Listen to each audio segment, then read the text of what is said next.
नमस्कार दोस्तों, राधे राधे। आपका हमारे इस YouTube चैनल श्री हरि बोल में बहुत बहुत स्वागत है। दोस्तों, आज हम गंगा दशहरा में किए जाने वाले व्रत की कथा सुनेंगे, जिसको सुनने सुनाने से घोर पापों का नाश हो जाता है। ज्येष्ठ सुदी दशमी को गंगा दशहरा कहा जाता है। इसी दिन नदियों में श्रेष्ठ गंगा जी भागीरथ द्वारा स्वर्ग लोक से पृथ्वी पर अवतरण हुई थी। ज्येष्ठ शुक्ल दशमी सोमवार तथा हस्त नक्षत्र होने पर यह तिथि घोर पापों को नष्ट करने वाली मानी गई है। हस्त नक्षत्र में बुधवार के दिन गंगावतरण हुआ था। यह तिथि अधिक महत्वपूर्ण है। इस तिथि में स्नान, दान, तर्पण से 10 पापों का विनाश होता है, इसलिए इसका नाम दशहरा पड़ा है। कथा सुनने से पहले दोस्तों, अगर आपने हमारे इस YouTube चैनल को सब्सक्राइब नहीं करा है तो इस चैनल को सब्सक्राइब करें, बेल आइकन दबाएं ताकि हमारे नए वीडियो की नोटिफिकेशन आप तक सबसे पहले पहुंचे। इस वीडियो को लाइक और शेयर भी जरूर करें। प्राचीन काल में अयोध्या में सगर नाम के राजा राज्य करते थे।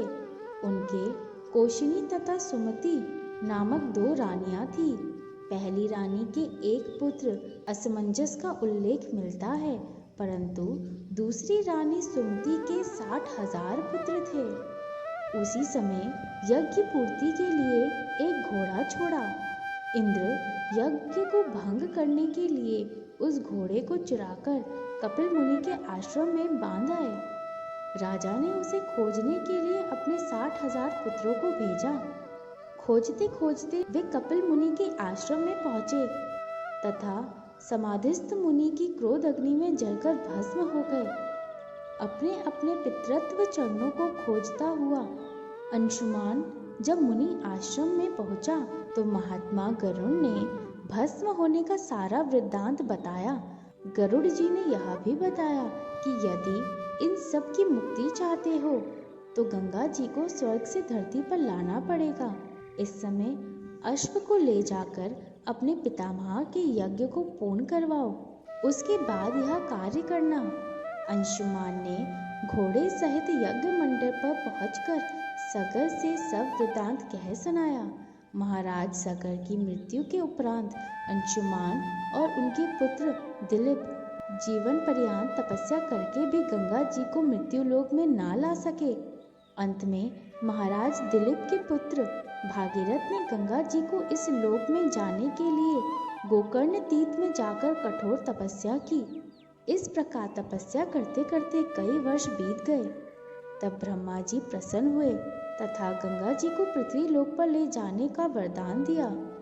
ब्रह्मा जी के कमंडल से छूटने के बाद समस्या यह थी कि गंगा जी के वेग को संभालेगा कौन। विधाता ने बताया कि भूलोक में भगवान शंकर के सिवाय किसी में यह शक्ति नहीं जो गंगा के वेग को संभाल सके। इस आदेश अनुसार भागीरथ को फिर एक अंगूठे के बल पर खड़ा होकर भगवान शंकर की आराधना करनी पड़ी। शिवजी प्रसन्न हुए तथा गंगा को धारण करने के लिए जटा फैलाकर तैयार हो गए। गंगा जी देवलोक से छोड़ी गईं और शंकर की जटा में गिरते ही विलीन हो गई। गंगा को ऐसा अहंकार था कि मैं शंकर की जटाओं को भेद कर रसातल में चली जाऊंगी। पुराणों में ऐसा उल्लेख मिलता है कि गंगा जी शंकर की जटाओं में कई वर्षों तक भ्रमण करती रहीं, लेकिन निकलने का कहीं मार्ग नहीं मिला। भागीरथ के पुनः अनुन्य विनय करने पर नंदीश्वर ने प्रसन्न होकर हिमालय में ब्रह्मा जी द्वारा निर्मित बिंदुसार में गंगा को छोड़ा। उस समय इनकी 7 धाराएं हो गई। आगे आगे भागीरथ चल रहे थे, पीछे पीछे 7वीं धारा गंगा चल रही थी। धरातल पर गंगा जी के आते ही हाहाकार मच गया। जिस रास्ते से गंगा जी जा रही थी उसी मार्ग में ऋषिराज जन्म का आश्रम तथा तपस्या स्थल पड़ता था। तपस्या आदि में विघ्न समझकर वे गंगा जी को पी गए। वे देवताओं की प्रशंसा तथा प्रार्थना करने पर उन्हें पुनः जांग से निकाल दिया।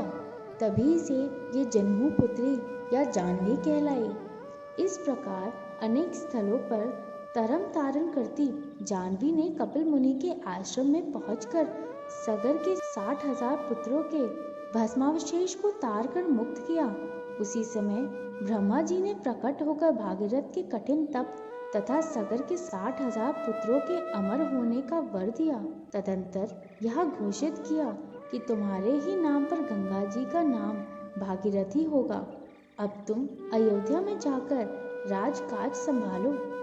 ऐसा कहकर ब्रह्मा जी अंतर्ध्यान हो गए। इस वरदान से भागीरथ को पुत्र लाभ हुआ तथा सुखपूर्वक राज्य भोग कर परलोक गमन किया। इति गंगा दशहरा व्रत कथा संपूर्ण।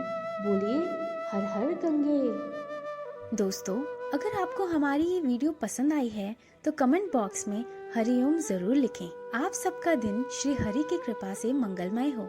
धन्यवाद दोस्तों।